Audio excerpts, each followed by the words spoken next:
cancelled Christmas markets, closed shops, protesters demonstrating against COVID restrictions.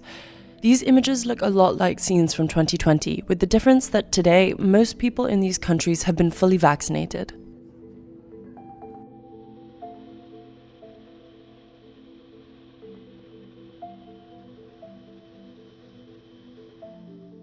Governments have doubled down on efforts to leave the pandemic behind. And yet, für maximal 20 Tage wird ein bundesweiter Lockdown gelten. The messaging was, take the 2 shots and we'll reopen societies. And that turned out to be sort of a false promise. Because science developed further, it kind of emerged that it's not sufficient. Boosten ist ja das Gebot der Stunde. Immunity from vaccines wanes over time.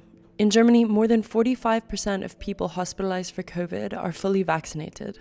Many people are also still hesitant to get their shots, and the cold weather isn't helping as immune systems are weaker in the winter. In the US, infections are on the rise. Officials have said they want to avoid draconian measures. We can curb the spread of the virus without having to, in any way, shut down our economies. But what's happening in Europe shows how hard it still is to keep the pandemic under control. Protests broke out across Central and Eastern Europe after governments announced renewed restrictions. Austria was the first European country to reimpose a nationwide lockdown, and officials in countries like Germany and Italy also reintroduced some restrictions, imposing vaccine requirements and stopping unvaccinated citizens from accessing most public spaces. Wir alle Jahresmärkte und Weihnachtsmärkte absagen. In Germany, the vaccination rate is 68%, compared to 59% in the US, but infections are still surging. There is a disagreement as to what proportion of the population you need to vaccinate in order to feel that society is kind of safe. They're talking about 80%, 75%, perhaps more than that. It's difficult to know, but essentially it needs to be more than 2/3.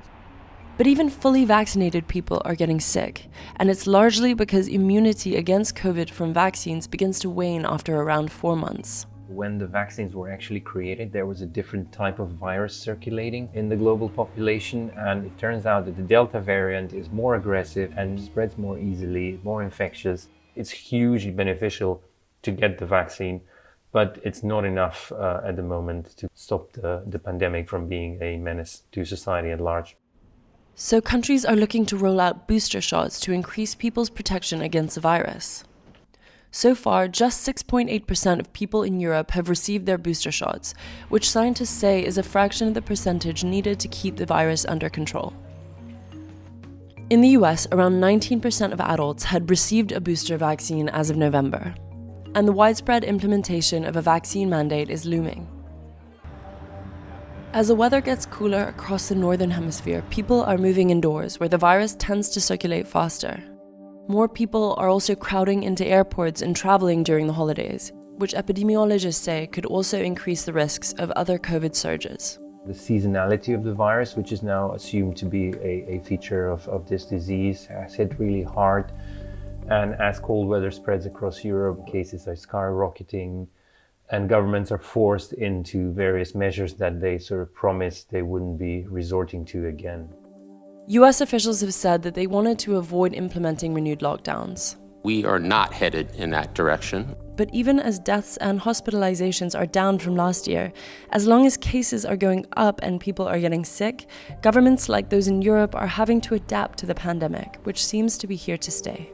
One lesson we can really learn from all this is that whatever governments have said earlier about not being able to ever do something again, that's not really, you can't take it at face value, because essentially they can say whatever they like and the virus will force them to do something that's necessary.